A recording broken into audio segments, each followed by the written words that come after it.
दोस्तों नमस्कार। Colonel Ajay CO Ajay astro money guru first global astro finance digital channel से आपसे मुखातिब होता हूं। आज 11 जून सन 2026। दोस्तों आपको याद होगा पिछले 3-4 एपिसोड में हमने आपको सोयाबीन और पाम तेल के बारे में कुछ महत्वपूर्ण अपडेट दिए थे और आपको यही कहा था कि बाज़ारों में जो दिखता है वो होता नहीं, जो होता है वो दिखता नहीं। इसकी विशेष विश्लेषण अग्रिम जानकारी के लिए आपको लगातार घंटों और महीनों आपको मेहनत करनी पड़ती है।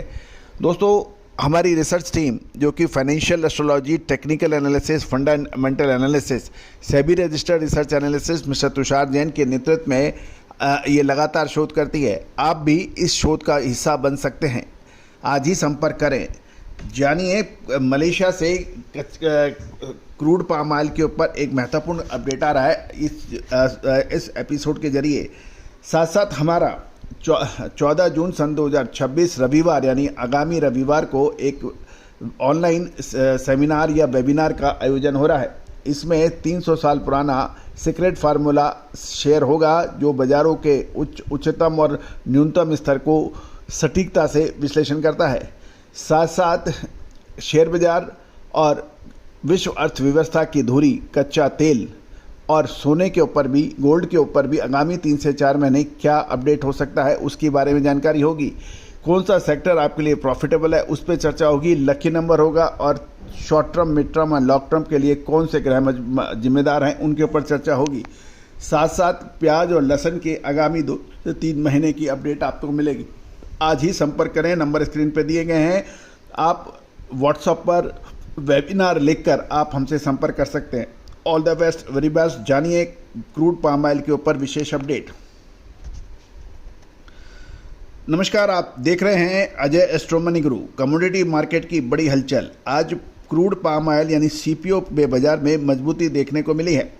मजबूत एनर्जी मार्केट और चाइना ऑयल में आई तेजी के दम पर बुर्सा मलेशिया डेरिवेटिव एक्सचेंज, जिसे बीएमडी कहते हैं, पाम तेल आज मिड डे क्लोज के दौरान बढ़त के साथ बंद हुआ।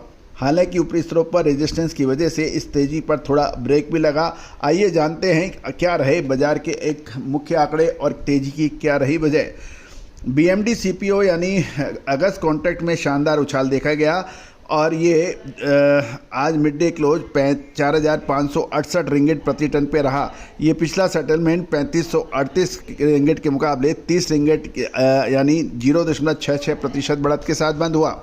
दिन भर का कारोबार आज ये कॉन्ट्रैक्ट 4,534 रिंगिट पर खुला था और दिन के दौरान 4,528 से 4,573 रिंगिट के बीच में ट्रेड का दायरा देखा गया। बाजार में 4,500 रिंगिट के ऊपर लगातार खरीदारी बनी रही है, लेकिन शुद्धता ऐसी जो हर घर की पसंद बने। सुधा महेश ठक्कर, हल्दी के विश्वसनीय निर्यातक। आज ही संपर्क करें। 4,570 और 4,590 रिंगिट के आसपास खड़े रेजिस्टेंस के कारण तेजी सीमित हो रही है। दोस्तों आपको याद होगा कि हमने आपको पिछले एपिसोड्स के अंदर भी यही लेवल्स आपसे लगातार चर्चा किए थे। अब बाजार को सपोर्ट देने वाले कुछ ग्लोबल फैक्टर्स के ऊपर भी हम चर्चा कर रहे हैं कि क्या वो कारण हैं जो सीपीओ को मजबूत दिखा रहा है। चाइनीज बाजार यानी चाइनीज वेजिटेबल ऑयल मार्केट सबसे अहम माना जाता है और उसके बाद सीबॉट और फिर दक्षिण अमेरिका के एक्सचेंज। बाज़ारों में आज चीनी और अमेरिकी बाज़ारों से तगड़ा सपोर्ट मिला। चाइनीज ऑयल्स में रिकवरी, जिसमें डीसी सोया ऑयल का सितंबर कॉन्ट्रैक्ट 52 युआन बढ़कर 8,367 युआन पर रहा। वहीं डीसी पाम ऑयल सितंबर कॉन्ट्रैक्ट 88 युआन की बड़ी बढ़त के साथ 9,372 युआन पर पहुंच गया।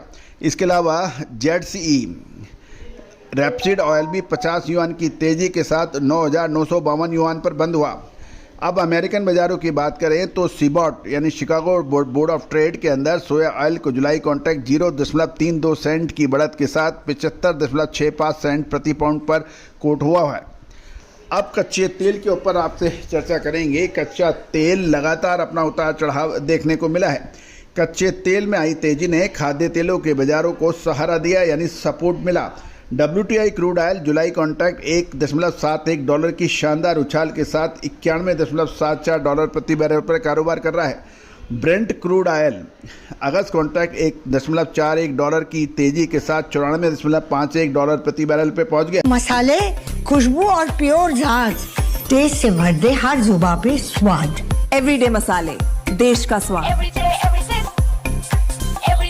sip, spices. तेजी का क्या कारण रहा कि यूएस ईरान के बीच बढ़ता तनाव, स्ट्रेट ऑफ हॉर्मुज को लेकर चिंता है और अमेरिकी क्रूड इन्वेंट्री में 7.2 मिलियन बैरल की भारी गिरावट ने एनर्जी मार्केट को बूस्ट दिया। दोस्तों, गौरतलब है कि जब भी कोई फाइनल नतीजे पे आता है कि तो कोई ना कोई ऐसी अड़चन आती है जो या तो इजराइल और लेबनान के बीच टेंशन बढ़ जाता है या फिर यूएस और ईरान के बीच कुछ टेंशन बढ़ जाता है और पीस डील के अंदर समस्याएं आने लगती है। लेकिन ये भी ध्यान देना पड़ेगा, इस जियोपॉलिटिकल टेंशन से फ़ायदा किसको हो रहा है। एक तरफ चाइना की बात करें तो चाइना के पास क्रूड ऑयल का बहुत बड़ा रिजर्व है, वो जो लगातार बिक्री कर रहा है। दूसरी ओर रूस भी अपने कच्चे तेल को बाज़ार में ऊंचे दामों पे लगातार बेच रहा है। अमेरिका की भी मोरलेस ए सेम कंडीशन है। ईरान भी जो अपनी टोल टैक्स वसूली कर रहा है स्टेट ऑफ हॉर्मुज के अंदर सेफ पास के लिए, वो भारी कीमतें वसूल कर रहा है। दूसरी ओर अमेरिका की नेवी ने भी जहाज़ों को सुरक्षित निकालने के लिए अपनी अलग से कहानी बना रखी है।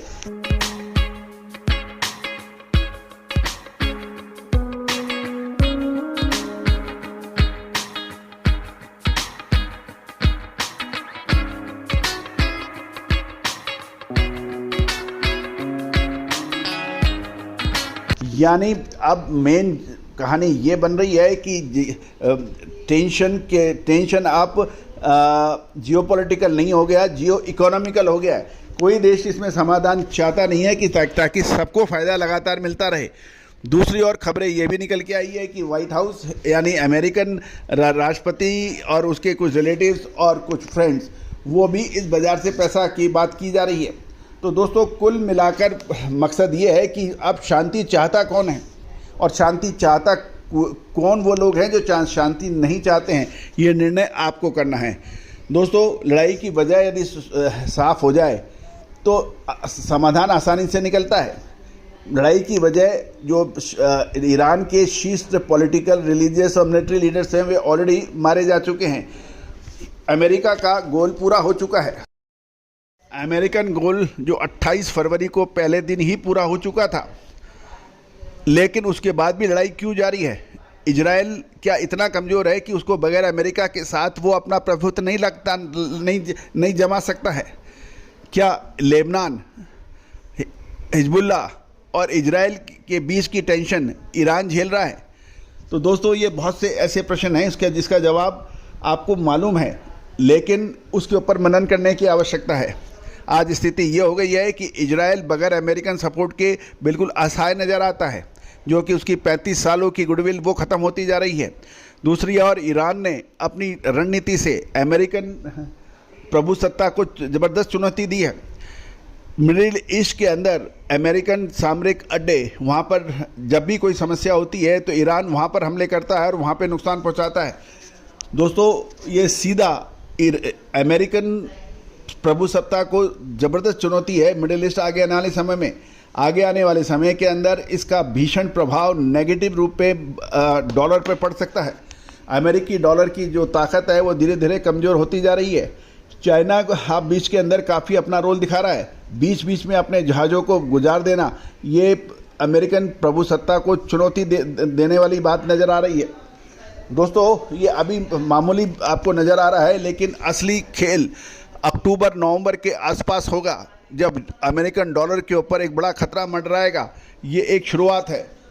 दोस्तों, आप हमारे चैनल को लगातार बने रहिए। इस लड़ाई की शुरुआत के ऊपर भी हमने आपको अंगारक योग की बात की थी और उस वक्त कहा था कि इस बार शनि और मंगल और राहु का जो प्रभाव है वो बड़ा भीषण होने वाला है। मंगल और शनि का संबंध जलीय राशि यानी मीन राशि में हुआ और यही वजह है कि जल से खतरे बढ़े और अभी तक वो खतरा जारी है। दोस्तों, बीच के अंदर बिल्कुल समाधान और पीस टॉक हुई, युद्ध विराम हुआ जैसा कि हमने अपडेट दिया था आपको, लेकिन पूर्ण रूप से शांति अभी भी नज़र नहीं आ रही है, क्योंकि अब जियो पॉलिटिकल टेंशन नहीं, जियो इकोनॉमिकल इंटरेस्ट नज़र आ रहा है। दोस्तों, आपका क्या कहना है इस विषय के ऊपर? अपनी राय कमेंट में कीजिए। अब शांति नहीं, धंधा हो रहा है। टोल टैक्स वसूली हो रही है, उसमें कोई भी पीछे हटना नहीं चाहता, क्योंकि उनको लगातार आमदनी हो रही है। चाहे रूस है, उसका महंगा तेल बिक रहा है, चाइना का रिजर्व बिक रहा है, अमेरिका अपने शर्तों पे काम कर रहा है, लेकिन आम जनता, एक 9 अरब की आम जनता है पूरे विश्व की, ये परेशान हो रही है। तो दोस्तों, इसका खात्मा जल्दी होगा, क्योंकि आम जनता अब समझ रही है कि ये जियोपॉलिटिकल लड़ाई नहीं है, ये जियो इकोनॉमिकल लड़ाई है, और कोई किसके कंधे पर रखकर बंदूक चला रहा है। दोस्तों, आपका क्या कहना है कमेंट बॉक्स में ज़रूर लिखिए। साथ साथ हमारी 14 जून को रविवार को होने वाली वेबिनार को भी ज्वाइन कीजिए। आज व्हाट्सएप पे मैसेज भेजिए वेबिनार लिख के।